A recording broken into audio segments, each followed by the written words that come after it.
In this video we will discuss projectile motion. So let's start. पहली बात कि हम, क्योंकि ये वीडियो काफ़ी छोटी होने वाली है, ज़्यादा बड़ी नहीं होगी, तो हम पूरा का पूरा तो टॉपिक डिस्कस नहीं कर सकते, लेकिन हम थोड़ी बेसिक बातें करेंगे शुरू में एंड देन थोड़ी कॉन्सेप्चुअल बातें करेंगे। तो प्रोजेक्टाइल मोशन 2D का काफ़ी इम्पोर्टेंट और काफ़ी कॉन्सेप्चुअल केस है, और ऐसा केस कि जिसको हम अगर अच्छे से समझ लें तो इस चैप्टर की ही हमें काफ़ी अंडरस्टैंडिंग बढ़ जाती है, फिर जिसकी हेल्प से हम बाकी केसेस भी काफ़ी आराम से सॉल्व करने लगते हैं, क्योंकि इसके अंदर हम काफ़ी डीप में पढ़ते हैं इसके बारे में, इसीलिए बाकी भी फिर आसान हो जाता है पढ़ना। तो मोशन 2D के लिए जो सबसे इम्पोर्टेंट बात होती है, सबसे इम्पोर्टेंट और ऐसी बात कि जिसको अगर हम समझ लें तो पूरा चैप्टर का एक चैप्टर की जो की है वो हमको मिल जाती है। तो जो की है वो ये है कि इसको हम जैसे पहले देखते हैं कि ये पाथवे होता है इस तरीके का ऑफ प्रोजेक्टाइल। तो ये एक कर्व है, इसको अगर हम as it is as a 2D motion as a in a plane देखें तो इसको सॉल्व करना काफ़ी मुश्किल हो जाता है। अगर हम इसकी ऐसे ही हाइट निकालें, रेंज पूछें, टाइम पीरियड निकालें एज अ कर्व, तब वो बहुत मुश्किल हो जाएगा और ऐसे वो नहीं निकलेगा जब तक हम इसको अलग अलग एक्सिस में ना ब्रेक कर दें। X axis and Y axis, इन दोनों में ही हमें इसको अलग अलग लेके सॉल्व करना है, तभी ये सॉल्व हो पाएगा। और सिर्फ ये नहीं, सिर्फ प्रोजेक्टाइल मोशन नहीं, पूरा 2D मोशन, कोई भी केस हो, रिवर मैन प्रॉब्लम हो, रेन मैन प्रॉब्लम हो, या अलग अलग तरह के क्वेश्चन हों, सब में हमें यही करना है कि एक्सिस को अलग अलग लेके करना है। जितना हम एक्सिस को अलग अलग लेके हमारी सोचने की कैपेबिलिटी बढ़ेगी, उतना हम इसको ईजीली कर पाएंगे इस चैप्टर के क्वेश्चंस को। तो क्योंकि ग्रेविटी होती है यहाँ पे डाउनवर्ड और ग्रेविटी कांस्टेंट होती है, तो जब भी एक्सेलरेशन कांस्टेंट होती है तब लगती है इक्वेशन ऑफ मोशन। तो क्योंकि ये वर्टिकली डाउनवर्ड यानी वाई एक्सिस में लग रही हैं, तो वाई एक्सिस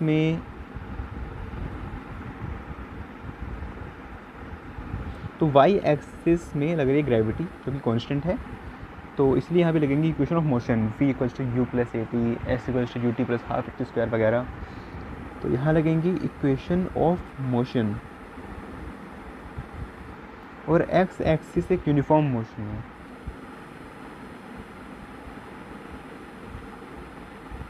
तो यहाँ पे सिर्फ एक ही फॉर्मूला है, speed equal distance upon time. इसके लिए सिर्फ एक ही फॉर्मूला है। पूरे एक्स एक्सिस के केस में हम हमेशा यही फॉर्मूला लगाएंगे और इसी से आंसर निकलेगा भी बिल्कुल। इक्वेशन ऑफ मोशन लगाएंगे वाई एक्सिस में, इन दोनों को अलग अलग लेके करना है। एक्स एक्सिस में uniform motion, speed equal distance upon time. Y axis में accelerated motion. Y axis is nothing but motion under gravity,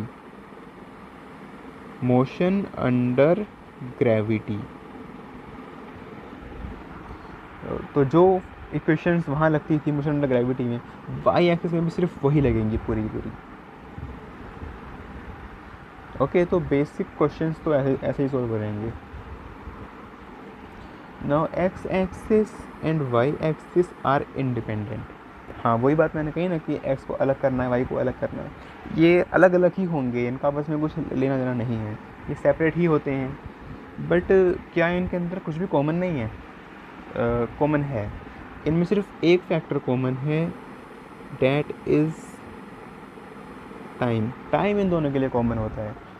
बल्कि इक्वेशन ऑफ ट्रेजेक्ट्री भी जब हम बनाते हैं, इक्वेशन ऑफ ट्रेजेक्ट्री का मतलब वाई एक्सिस की equation, distance travelled in y, उसकी इक्वेशन एक्स के टर्म्स में, उससे हम पाथ बताते हैं कि पाथ कैसा होगा। तो इक्वेशन ऑफ ट्रेजेक्ट्री भी जब हम बनाते हैं तो उसमें हम टाइम कॉमन लेते हैं। अभी मैं उसको ड्राइव भी करूँगा। तो इस बात के ऊपर क्वेश्चंस भी बनते हैं कुछ, जैसे एक क्वेश्चन में मैं बताता हूँ कि कोई ऑब्जेक्ट हमने फेंका है किसी एंगल थीटा पे, और वो कुछ इतना डिस्टेंस चला, कुछ एक्स डिस्टेंस वो चला है एक्स एक्सिस में, और वाई डिस्टेंस चला है वाई एक्सिस में। तो मुझे पता है कि इसकी एक्स एक्सिस में इसकी क्या पोजीशन है, एक्स एक्सिस में। तो और मुझे ये पता है कि इसकी स्पीड क्या है और किस एंगल पे फेंका है। तो मुझसे पूछ रहे हैं कि इसकी इस पर्टिकुलर मोमेंट पे, इस इंस्टेंट पे इसकी हाइट क्या है, यानी वाई की वैल्यू क्या है। तो वो कैसे निकालेंगे। तो एक्स एक्सिस में speed equal distance upon time, तो यू एक्स या U cos theta equal x upon time. तो टाइम आ जाएगा इसमें एक्स अपॉन यू एक्स। यहाँ भी हम टाइम को ही कॉमन रख के करेंगे, क्योंकि हमने एक्स एक्सिस दे के एक्स का डिस्टेंस दे के हमको वाई का डिस्टेंस पूछ रहा है, यानी अलग अलग एक्सिस को वो कर रहा है कनेक्ट। तो कनेक्ट सिर्फ टाइम से हो सकते हैं, इसीलिए हम यहाँ टाइम निकालेंगे कॉमन। तो टाइम हो गया एक्स अपॉन यू एक्स। तो और यू वाई हमको पता है वर्टिकल कंपोनेंट, क्योंकि एंगल पता है और हमको यू पता है। तो हाइट कैसे निकलेगी, h equals to you y t minus half G T square. अब जी हमको पता होता है, यू वाई पता है, और टाइम हमने यहाँ से निकाल लिया। तो टाइम में हम वैल्यू पुट करेंगे यहाँ पे, तो हमको मिल जाएगी हाइट कितनी है इसकी इस इंस्टेंट पे। तो इस तरीके से इन क्वेश्चन को सॉल्व कर लेते हैं, और ये क्वेश्चन काफ़ी ज़्यादा पूछे भी आते हैं। इक्वेशन ऑफ ट्रैजेक्टरी अगर मैं बनाऊँ, तो x equal speed U X axis की speed is U X U cos theta है ना, इनटू टाइम। तो y एक्सिस के लिए h equals to you Y U T minus half G T square. अब t हमको यहाँ से मिल गया x अपॉन यू एक्स, इसको हम इसकी वैल्यू हम पुट कर देंगे। तो y equal u y into x upon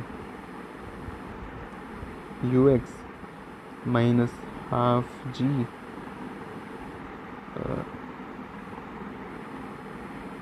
x upon u x का होल स्क्वायर।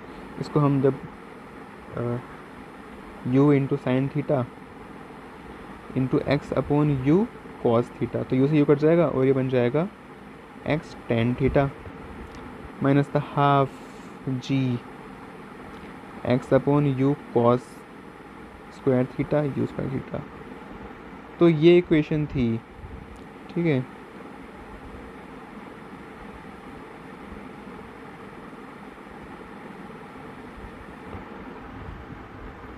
ये इक्वेशन बनती है इक्वेशन ऑफ ट्रैजेक्टरी, काफ़ी अजीब सी होती है।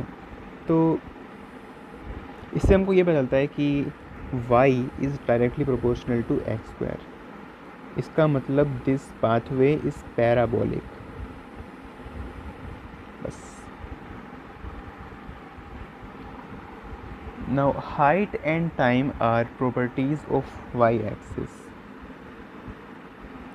हाइट तो y एक्सिस की ही प्रॉपर्टी होगी ऑब्वियसली, क्योंकि x एक्सिस में तो ग्राउंड है, y में ही कुछ हाइट बनेगी ना, y में ही बन सकती है हाइट। तो now time is the property of y axis. ये कैसे है, ऐसे समझिए कि अगर हमने किसी ऑब्जेक्ट को फेंका किसी एंगल पे, और जब वो उसने कुछ हाइट रीच की, मैक्सिमम हाइट, फिर दोबारा वो गिरा। अब जब वो नीचे गिर गया तो उसका y एक्सिस का मोशन ख़त्म हो गया। ख़त्म ही हो जाएगा ना, क्योंकि वो ज़मीन के अंदर तो वो नहीं घुसेगा, तो उसका y एक्सिस का मोशन उसका ख़त्म हो गया। तो क्या सिर्फ y के लिए ख़त्म हुआ है जब वो यहाँ पे गिरा? नहीं, y के साथ साथ वहाँ पे x एक्सिस के लिए भी उसका मोशन ख़त्म हो चुका है। तो x एक्सिस का मोशन डिपेंड कर रहा है y एक्सिस पे कि कितनी उसकी स्पीड कितनी स्पीड से उसको फेंका गया y एक्सिस में, उसकी हाइट कितनी बनी। और टाइम भी तो तभी बनेगा ना, यानी जितनी ज़्यादा स्पीड से उसको फेंका गया है y एक्सिस में, उतनी ज़्यादा उसकी हाइट बनी। जितनी ज़्यादा हाइट उतना ज़्यादा उसको टाइम लगेगा उस हाइट को रीच करने में और दोबारा नीचे गिरने में। तो गिरने तक का टाइम ही तो मोशन ऑफ जर्नी है। तो जितनी ज़्यादा हाइट, जितना ज़्यादा उसकी स्पीड, वर्टिकल कंपोनेंट और स्पीड, उतना ही ज़्यादा टाइम। यानी टाइम डिपेंड करता है y एक्सिस में, वर्टिकल कंपोनेंट ऑफ वेलोसिटी पे। x पे क्यों नहीं करता? क्योंकि x को हम टाइम देते हैं, y एक्सिस टाइम देता है x एक्सिस को कि कुछ हाइट उसने रीच की, फिर उस हाइट पे वो गया और नीचे उतरा। उस बीच जो टाइम बना, उस टाइम में ही वो x एक्सिस कुछ रेंज ट्रैवल करेगा। उसके पास कुछ एक फिक्स स्पीड है ux, जिसको वो कुछ टाइम में ट्रैवल करेगा, तब कुछ डिस्टेंस बनेगा x एक्सिस में, डैट इज़ रेंज। तो जितना ज़्यादा टाइम मिलता जाएगा रेंज उतनी बढ़ती जाएगी। तो उसका फैक्टर नहीं है टाइम, हालांकि हम उससे टाइम निकाल सकते हैं कि टाइम कितना रहा होगा इस जर्नी का, वो हम निकाल सकते हैं। क्योंकि उसका मतलब ये नहीं है कि टाइम डिपेंड कर रहा है उसके ऊपर, क्योंकि टाइम उसको हम देते हैं तब वो उतना उतना डिस्टेंस चल पाता है। हम उसे निकाल इस तरह सकते हैं कि हम ये देखें कि उसका हॉरिजॉन्टल कंपोनेंट ऑफ वेलोसिटी क्या था और उस और कितनी रेंज में चला है। यानी कि अगर वो इतनी रेंज चला है और उसकी स्पीड इतनी थी, तो यकीनन उसको इतना टाइम दिया गया होगा, इतना टाइम मिला होगा, तब उसने इस स्पीड से इतनी रेंज चली है। यानी टाइम हम देते हैं एक्स एक्सिस को चलने के लिए, और जो टाइम डिपेंड करता है वाई एक्सिस पे कि टाइम कितना रहा होगा। 5 सेकंड की जर्नी थी अगर, तो 5 सेकंड ही क्यों था, 6 क्यों नहीं था, ये डिपेंड करता है वाई एक्सिस पे। और 5 सेकंड में वो कितनी रेंज चलता है, ये बात है एक्स एक्सिस। ये थोड़ा और क्लियर होगा एक क्वेश्चन से। ये क्वेश्चन देखो, इसके अंदर कुछ हाइट है इसकी h1 इस ऑब्जेक्ट की, और h2 है इस ऑब्जेक्ट की। इसकी रेंज थी r1, इसकी रेंज है r2। अब इनकी रेंज अलग अलग है, इनकी हाइट सेम है, इनके टाइम के बारे में क्या हम कह सकते हैं? टाइम इन दोनों का सेम होगा, टाइम सेम होगा। क्यों? क्योंकि इनकी हाइट सेम है। तो हाइट से क्या? हाइट से ये कि इनको सेम ही डिस्टेंस चलना रहा होगा। तो वर्टिकल कंपोनेंट लेकिन अगर अलग होगा स्पीड का, तब भी तो टाइम अलग हो सकता था। नहीं, वो भी सेम रहा होगा क्योंकि हाइट सेम है। क्योंकि जो हाइट का और टाइम का फॉर्मूला होता है ना, वो सिर्फ डिपेंड करता है वर्टिकल कंपोनेंट ऑफ वेलोसिटी पे। इसके अभी हम बात करेंगे। तो बहरहाल बात ये है कि अगर हाइट सेम है तो टाइम सेम रहा होगा, यानी टाइम है वो vertical component of velocity, y axis तो उसकी प्रॉपर्टी है। रेंज अलग हो सकती है क्योंकि रेंज पे वो डिपेंड नहीं करता। ठीक है, जैसे हाइट का फॉर्मूला होता है u/2 बाई 2g, और टाइम पीरियड का फॉर्मूला होता है 2u/g। अब ये फॉर्मूले कहाँ से आए? जैसे हाइट सिर्फ u/y पे डिपेंड किया, ux और u पे नहीं किया। वही बात है, क्यों नहीं किया?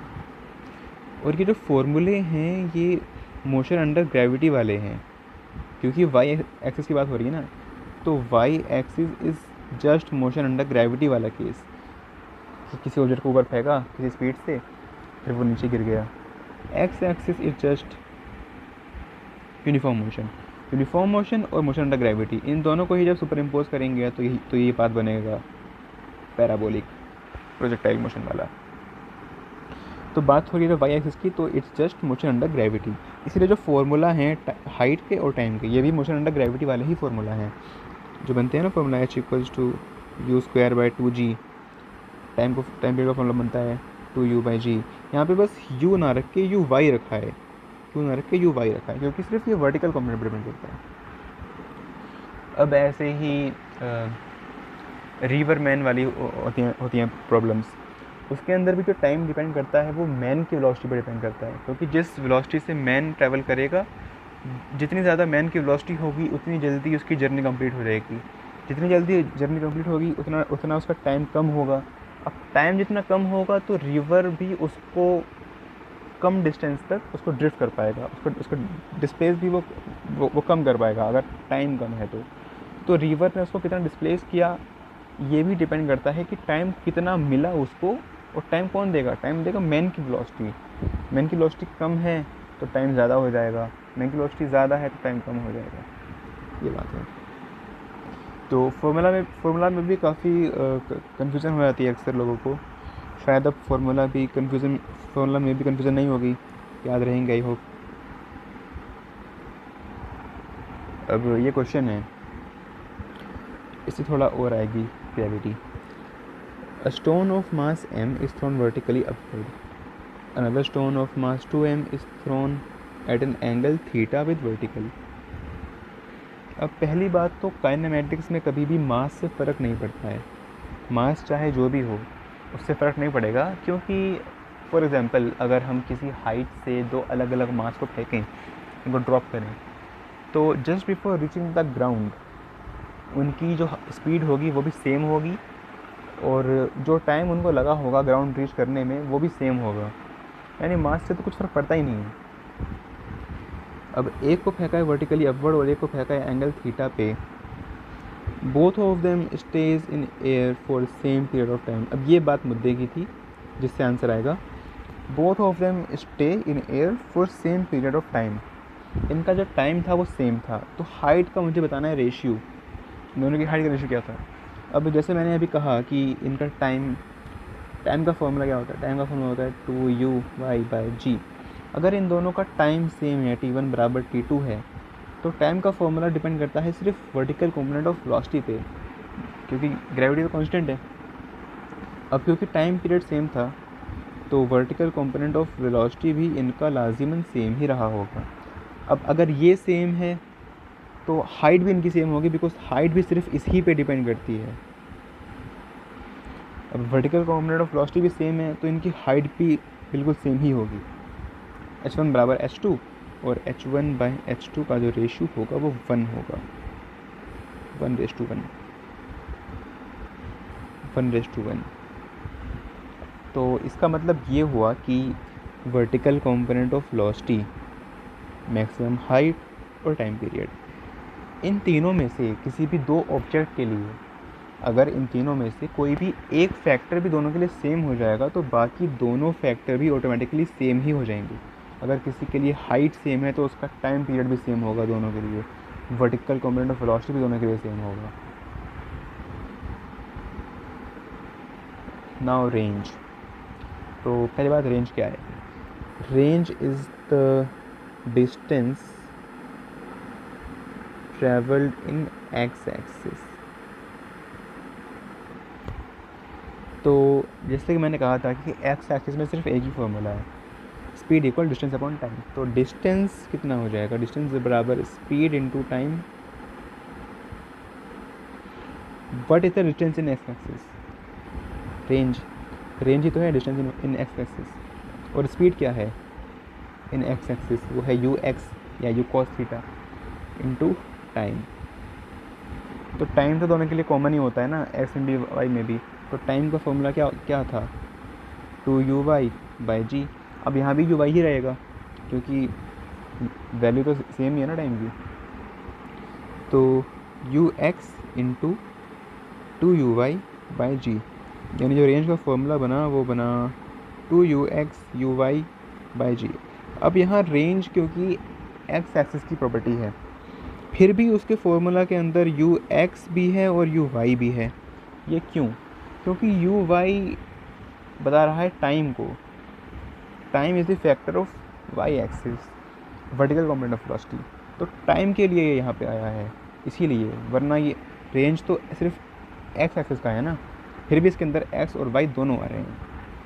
सो range is nothing but distance equal speed into time. अब ये क्वेश्चन है, ये क्वेश्चन इस तरीके से काफ़ी इजीली सॉल्व होगा।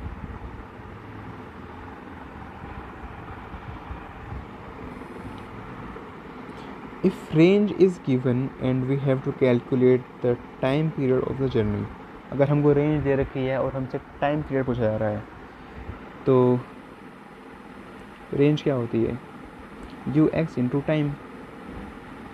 तो सिंपल है, टाइम बराबर आर अपॉन यू एक्स। एक लाइन में आ गया। अगर हम इसको करते फॉर्मूला से, तो फॉर्मूला से ये कैसे होता, पहले हम निकालते रेंज का फॉर्मूला 2u/g, और टाइम निकालना है तो टाइम का फॉर्मूला होता 2u/g। अब हम u/y की पहले वैल्यू निकालते, u/y इक्वल rg/2ux, फिर इसके अंदर पुट करते 2 × rg अपॉन 2ux। अब देखते कि 2 से 2 कट गया, g से g कट गया, तो टाइम पीरियड आया r/ux। अब हालांकि ये तरीका भी काफ़ी छोटा ही है, इसमें भी कुछ कॉम्प्लेक्सिटी नहीं है, इतनी आराम से आ गया, लेकिन ये है कि हमने कुछ 2-3 स्टेप कम में ही यहाँ पे कर लिया। मतलब ये है कि अगर कॉन्सेप्ट पता होते हैं ना, अगर अंडरस्टैंडिंग ज़्यादा होती है तब हम कुछ स्टेप्स कम में ही आंसर ले आते हैं। वैसे तो लाने को हम फॉर्मूला लगा के भी आंसर ला सकते हैं, लेकिन वो लंबा हो जाता है। जितनी ज़्यादा कॉन्सेप्ट क्लैरिटी होगी उतने कम स्टेप्स में हम क्वेश्चन को सॉल्व कर लेंगे, टाइम भी कम लगेगा। और अप्रोच भी फिर मल्टीपल दिमाग में आती हैं, अलग अलग तरह की अप्रोच दिमाग में आएंगी, अलग अलग तरीके से उसको हम सॉल्व कर पाएंगे। उसमें जो सबसे छोटा तरीका होगा उससे हम सॉल्व कर पाएंगे, तो टाइम बचेगा इस तरीके से। तो कॉन्सेप्ट क्लैरिटी इतनी ज़्यादा होती है तो माइंड में अप्रोच भी अलग अलग क्लिक करती हैं, क्वेश्चन जल्दी सॉल्व होता है। और फार्मूला भी काफ़ी ईजीली फार्मूला को याद करना भी काफ़ी ईजी हो जाता है। फार्मूला को पूरा का पूरा रट्टा ना मारने की जगह कुछ कुछ पार्ट हम समझ लेते हैं और कुछ कुछ हम रट्टा मार लेते हैं। अब ये वाला क्वेश्चन, इसके अंदर क्योंकि हाइट सेम थी तो ये तो अब काफ़ी आसानी से समझ में आ रहा होगा कि टाइम भी सेम ही होगा क्योंकि हाइट सेम है, और u साइन थीटा भी सेम ही होगा। अब u कॉस थीटा ही अलग होगा ऑब्वियसली। अब ये क्यों होगा? क्योंकि रेंज अलग अलग है। तो रेंज के फॉर्मूले में आता है u x इंटू टाइम। अब क्योंकि टाइम सेम हो गया और रेंज अलग अलग ही है तो u x पक्का अलग ही रहा होगा, तो ये अलग ही होगा। So that's it.